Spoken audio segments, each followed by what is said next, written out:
Shalom, shalom, Israel. First and foremost, I want to give all honor, glory, and praise unto YAHAWAH, YAHAWASHI, double honors to the elders and apostles, great millstone. Shalom to the mighty YAHAWAH, who are diligently waiting to be delivered from this foul captivity. This is Brother Kawakam coming at you with another lesson. In today's lesson, I was going to play this video, but I'm not going to because it's too much.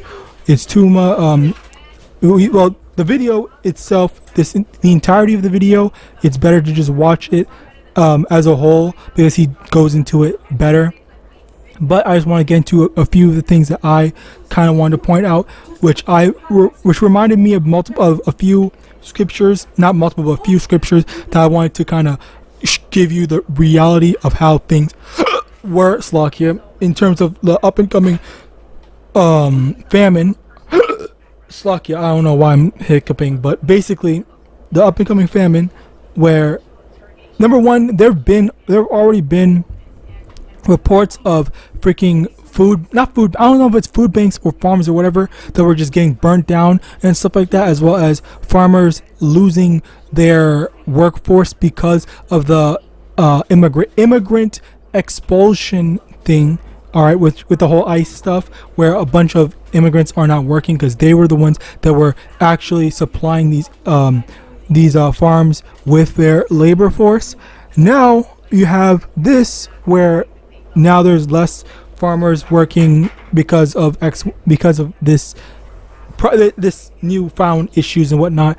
Also, I want to get into this, where this dude was saying that there's definitely not going to be a civil war simply because that Americans are lazy. That people are going to say, like, I don't really feel like it. I'm too lazy. I just only want to go and shoot this thing. And he's acting as if they're not there, or he's saying that they're not convicted enough to do it. But the problem with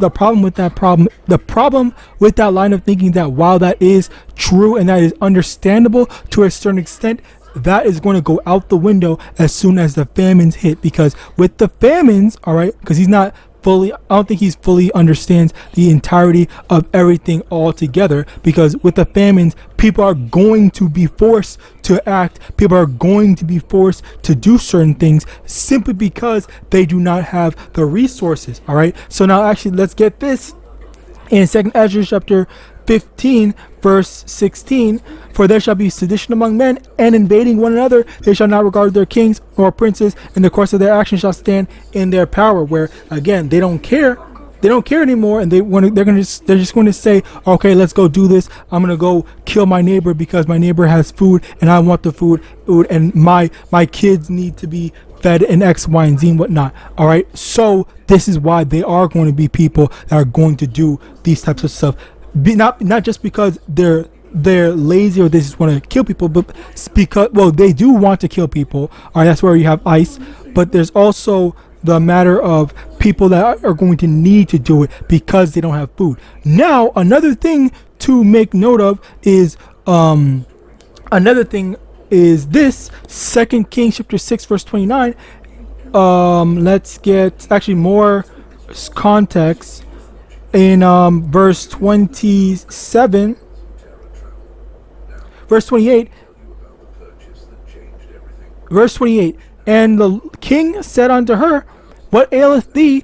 And she answered, this woman said unto me, give thy son that we may eat him today, and we will eat my son tomorrow. So we boiled my son and did eat him. And I said unto her, on the next day, give thy son that we may eat him. And she hath hid her son. So basically, the famine had gotten so bad where you had people that were eating their own freaking kids, or resulting to cannibalism. All right, which is definitely going to be a thing, because you already have people that were talking about, oh yeah, I'm definitely going to eat. You already have people who are joking, also kind of not joking, about eating other people and stuff like that and killing people, and that's just a general conclusion that people do, especially if you've seen a lot of these movies where there's famines and stuff like that, and these post-apocalyptic stuff where there's just barely anything around.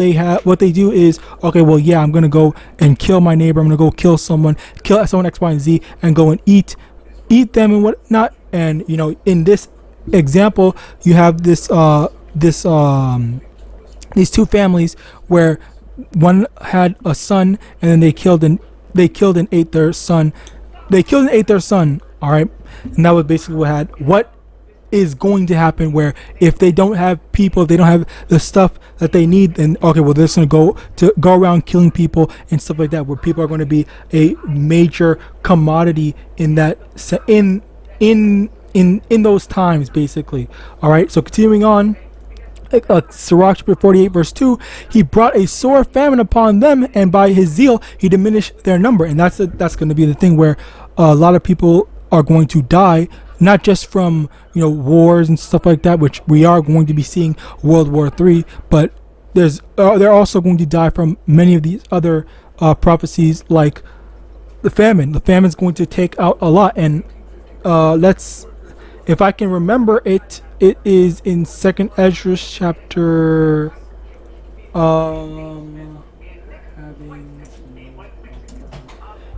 I think it's Second Ezra chapter 16. Second Ezra chapter 16 verse 30. Verse 32.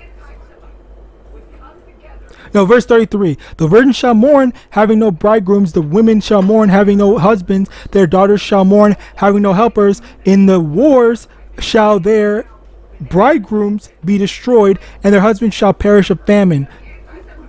So yeah, that's basically the thing where wars and famine is what's going to be taking these people out. And as a result of that, yes, there is going to be a civil war. Number one, there's going to be a world war, and there's going to be famines, and there's going to be lots of people dying. All right, but yeah, so that's basically it.